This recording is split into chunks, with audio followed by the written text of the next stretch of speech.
আসসালামু আলাইকুম রহমতুল্লাহি তাআলা বারাকাতু। রমজানের প্রথম দশক আমাদের হাত থেকে ধীরে ধীরে পার হয়ে যাচ্ছে। আমরা কি কখনো অনুভব করতে পারছি এই রহমতের দিনগুলো একে একে বিদায় নিচ্ছে? আমরা কি নিজেদেরকে জিজ্ঞাসা করেছি যে এই কয়েকটি দিনে আমরা আল্লাহ তাআলার কতটা রহমত অর্জন করেছি, বা এই কয়েক দিনে আমাদের চোখে কতবার অশ্রু এসেছে, নাকি দিনগুলো শুধু সেহরি, ইফতার আর ব্যস্ততার মাঝেই শেষ হয়ে যাচ্ছে? রমজান এমন এক মাস যার প্রতিটি মুহূর্ত রহমতের বার্তা নিয়ে আসে।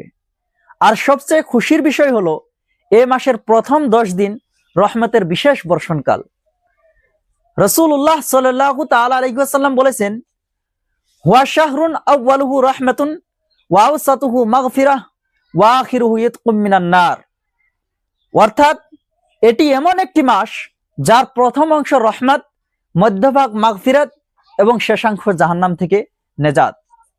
কিন্তু এই প্রথম রহমতের দশকে আমরা কিভাবে আল্লাহ তাআলার রহমত বেশি বেশি অর্জন করতে পারি, চলুন জেনে নেই।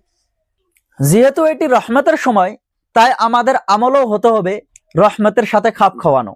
যেমন প্রতিটি কাজ সঠিক সময়ে করলে সর্বোত্তম ফল পাওয়া যায়, তেমনি রমজানের প্রথম দশকে যদি আমরা রহমতের আমলগুলো করি, তাহলে ইনশাআল্লাহ তাআলা আল্লাহর বিশেষ দয়া লাভ করা সহজ হয়ে যাবে।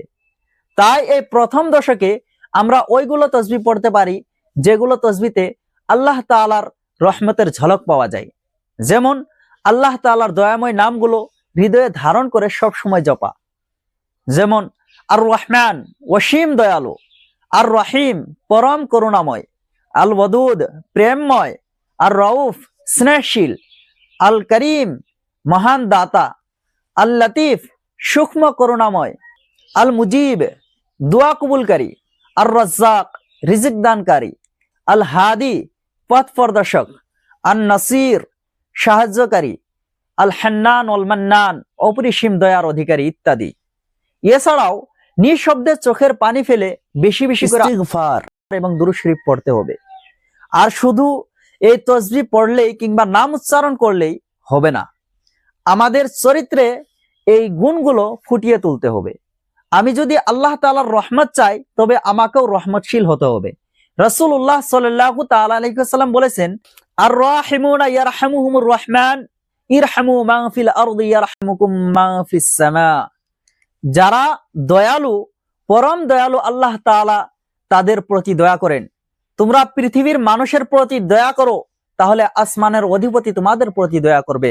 এই সময়ে আমাদের আচরণ হতে হবে কোমল, পরিবারের সাথে নম্র ব্যবহার, গরিবের পাশে দাঁড়ানো, রাগ সংযম করা, কাউকে কষ্ট না দেওয়া, এগুলো হলো রহমতের বাস্তব রূপ। আর এই আমলগুলো কিছু কিছু তসবিহ থেকে কোনো পদ্ধতি কম নয়। রমজানের প্রথম দশক আমাদেরকে শেখায় আল্লাহ তাআলা যেমন দয়ালু, তেমনি তার বান্দাদেরকেও দয়ালু হতে হবে।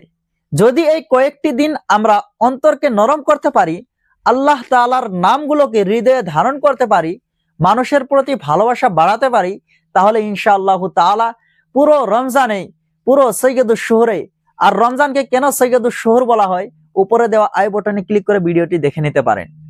তাহলে পুরো রমজানে আমাদের জন্য রহমত, বরকত ও পরিবর্তনের মাস হয়ে উঠবে।